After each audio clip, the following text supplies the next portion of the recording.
Welcome student in this YouTube video. This video is based on the chapter 2 of political science. The name of the chapter is federalism, and this is the first part of that chapter. And in this chapter basically we will discuss about what is federalism and different forms of federalism, Indian federalism, and what makes India a federal country. Last chapter we have done power sharing. अगर आपको वो chapter याद होगा तो आप इस chapter को आसानी से समझ सकते हैं. पावर शेयरिंग के बेसिस पर ही फेडरलिज्म होता है. तो पावर शेयरिंग जो कंसेप्ट जो आपको लास्ट चैप्टर में बताए गए थे, समझाए गए थे वीडियोस के द्वारा, उनकी हेल्प से हम अगले चैप्टर को अंडरस्टैंड करेंगे जिसका नाम है federalism. And I choose A photograph जो आप इस पेज पर देख सकते हैं, और इस फोटोग्राफ को देखकर आप आसानी से अंदाज़ा लगा सकते हैं कि फेडरलिज्म क्या होता होगा. फॉर एग्जांपल यहाँ पर 3 लेवल ऑफ गवर्नमेंट दिखाए गए हैं: central government, state government and local, और सेल्फ गवर्नमेंट और local government you can say.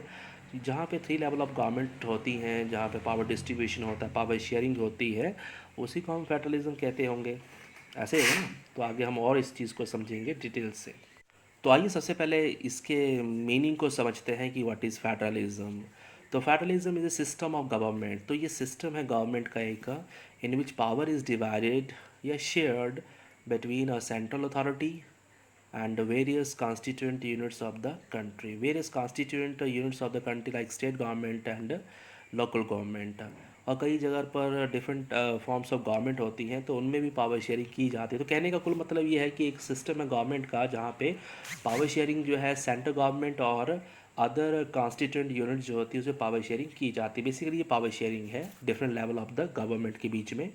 और सबसे बड़ी बात यह है कि फेडरेशन जो होती है या जो फेडरल कंट्री होती है वहाँ पे 2 लेवल ऑफ गवर्नमेंट होते हैं. जैसे भारत की बात हम करते हैं तो भारत में there are 3 level of government: central government, state government and local government. तो हम इंडिया को एक फेडरल कंट्री कह सकते हैं. One is the government for the entire country, that is central government, which is responsible for the subject of national interest. For example अगर हम बात करते हैं सेंट्रल गवर्नमेंट की, तो वो जो सेंट्रल गवर्नमेंट होती है वो पूरी कंट्री के लिए रिस्पॉन्सिबल है. भारत सरकार की बात करते हैं तो वो पूरे भारत के लिए रिस्पॉन्सिबल है, और उसके कंट्रोल में जो नेशनल इंटरेस्ट के इश्यूज़ होते हैं जैसे कि आर्मी है या फॉरेन अफेयर्स है, स्पेस प्रोग्राम है, ये सब उनके कंट्रोल में रहते हैं.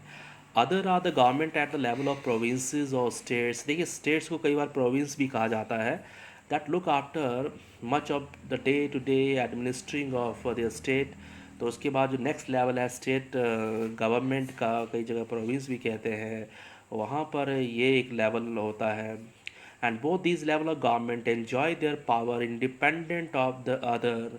और ये दोनों ही लेवल जो है, देखिए बेसिक लेवल जो है स्टेट गवर्नमेंट और सेंट्रल गवर्नमेंट जो है, यह जगह होता है जहाँ फेडरल कंट्री होगी, और they enjoy power independently from each other. तो इस हम डायग्राम से समझ सकते हैं फेडरलिज्म के बारे में. The power of the federal government या सेंट्रल गवर्नमेंट जिसे हम कह सकते हैं, मान लो भारत सरकार की ही हम बात कर रहे हैं, and the power of the state government, for example Himachal Pradesh की हम बात कर रहे हैं.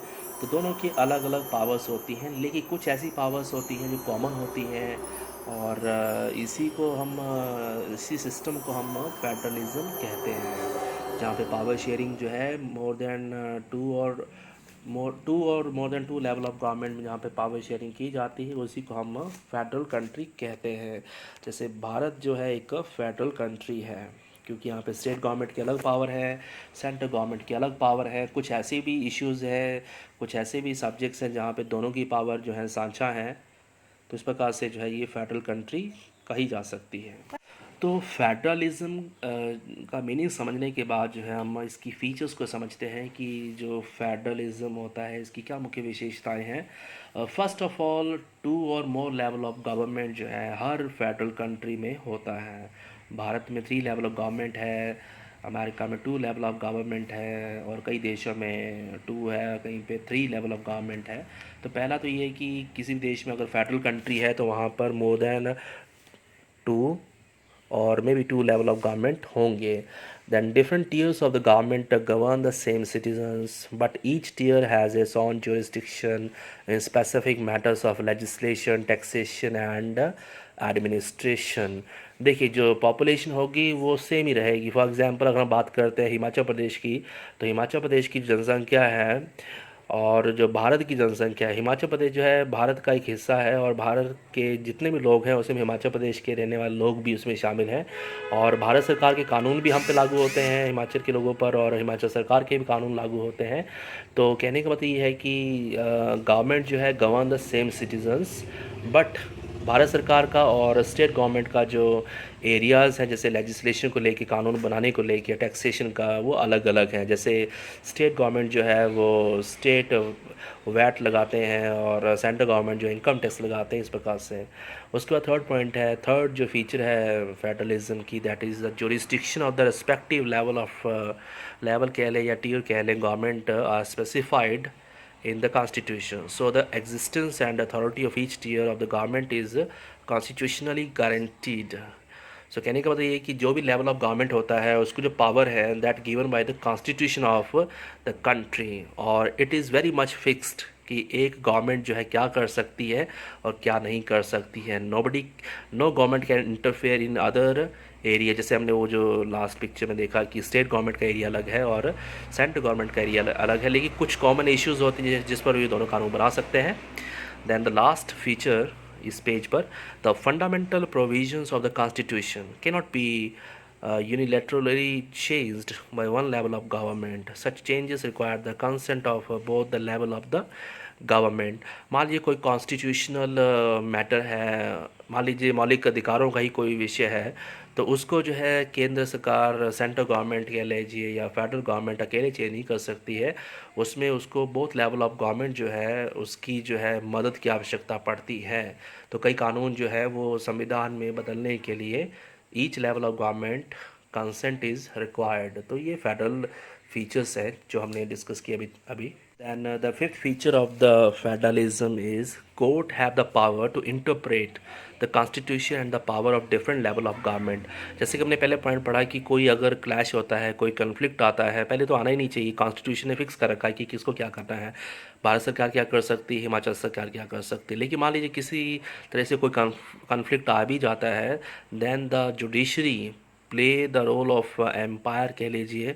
The highest court act as an umpire in disputes arise between different level of government in exercise of their respective power. कई बार जो है भारत सरकार वर्सेस स्टेट गवर्नमेंट हो जाता है, तो इन इश्यूज़ को जो है जुडिशरी जो है, सुप्रीम कोर्ट ऑफ इंडिया जो है वो क्या करता है, सॉल्व करता है। Then the sixth feature of the federal country is source of revenue for each level of the government are clearly specified to ensure its financial autonomy। बिना पैसे की सरकार जो है वो उसका कोई रेलेवेंस नहीं है, उसकी कोई इम्पोर्टेंस नहीं है। तो हर प्रकार के लेवल ऑफ गवर्नमेंट के लिए कुछ ना कुछ फाइनेंशियल जो रेवेन्यू के सोर्सेज जो है वो दिए जाते हैं। जैसे कि स्टेट गवर्नमेंट के लिए टैक्सेशन जो है अलग है, वो अपने अलग टैक्स लगा सकते हैं, सेंट्रल गवर्नमेंट अपने अलग टैक्स लगा सकती है।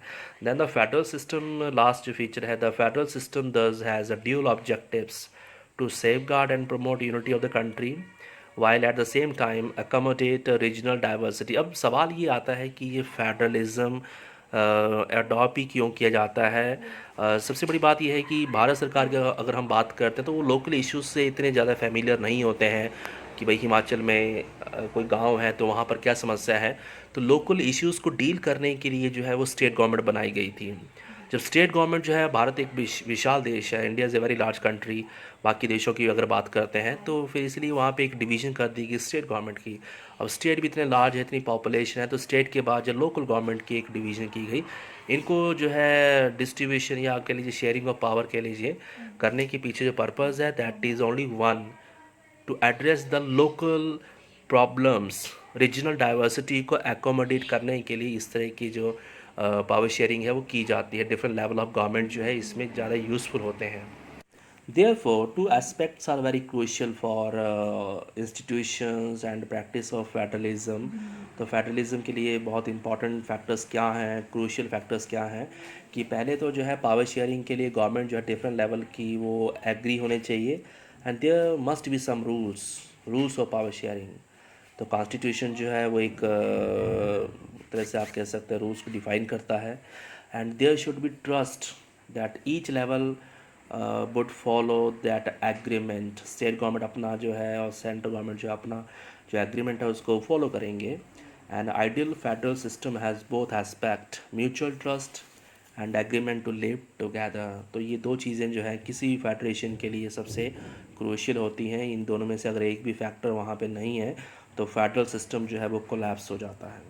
Then the next point is balance of power. तो देखिए बैलेंस ऑफ पावर की अगर बात करते हैं कि पावर जो है,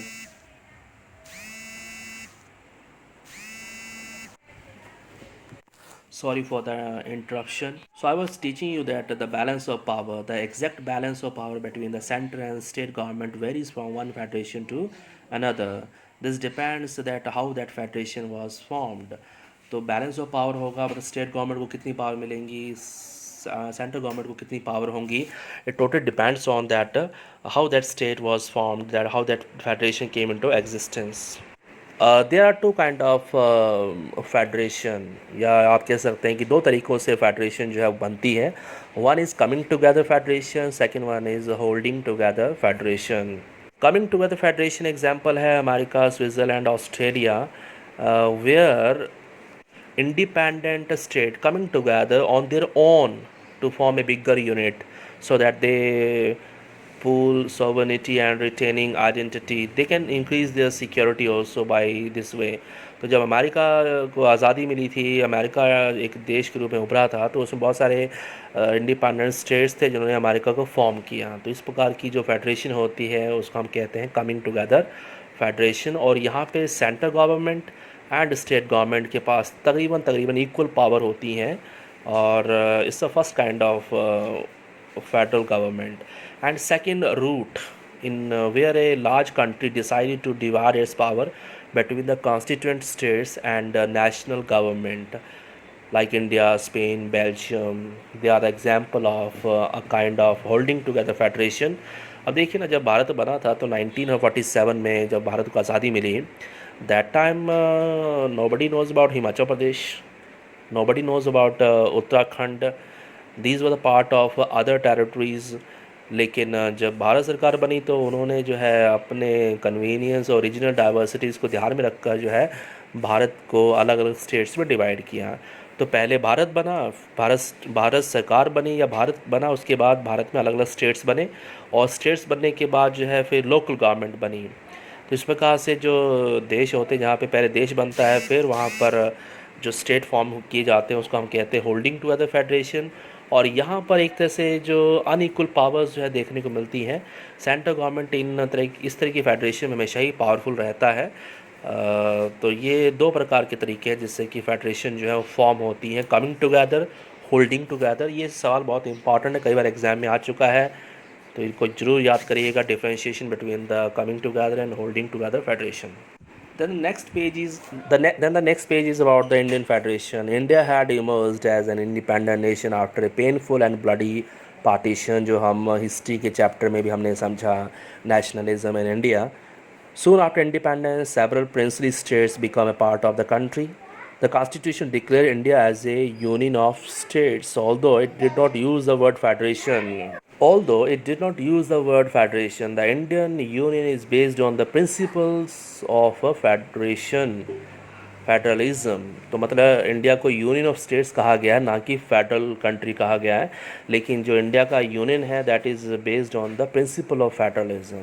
the constitution originally provided for a 2-tier system of government, the union government और what we call the central government. तो मतलब हम सेंट्रल गवर्नमेंट जिसको कहते हैं उसको यूनियन गवर्नमेंट भी कहा जा सकता है, कहते हैं, representing the union of India and the state government. Later, a third tier of the federalism was added in the form of panchayat and municipalities, जो कि आप लोअर क्लासेस में भी आपने डिस्कस मतलब किया होगा, आपने इसके बारे में पढ़ा होगा, पंचायत और म्यूनिसिपल कॉरपोरेशन के बारे में. तो इस प्रकार से ये इंडियन फेडरेशन या इंडियन फेडरलिज्म के बारे में है कि यूनियन ऑफ स्टेट्स है भारत, इसको फेडरल नहीं कहा जाता. लेकिन जो प्रिंसिपल्स है जिसकी बेसिस पे ये बना है उसको हम फेडरलिज्म कह सकते हैं, क्योंकि यहाँ पे more than 2 level of government हैं, उनमें पावर शेयरिंग भी की गई है. तो इस तरह से इंडिया एक फेडरेशन है. देन जुरिस्डिक्शन होता है, अधिकार क्षेत्र कह सकते हैं या एरिया ऑफ फंक्शन कह सकते हैं. जैसे मान लीजिए भारत सरकार के अंडर जो है वो पूरा भारत आता है तो उनके जुरिस्डिक्शन में है। पंजाब गवर्नमेंट के अंडर जो है वो पंजाब स्टेट एरिया आता है, तो हम उसका कह सकते हैं कि Punjab state government have the jurisdiction over Punjab state. So list of jurisdiction की हम बात करते हैं तो यहाँ पे लिस्टों में जो है इसको डिवाइड किया गया है कॉन्स्टिट्यूशन के द्वारा।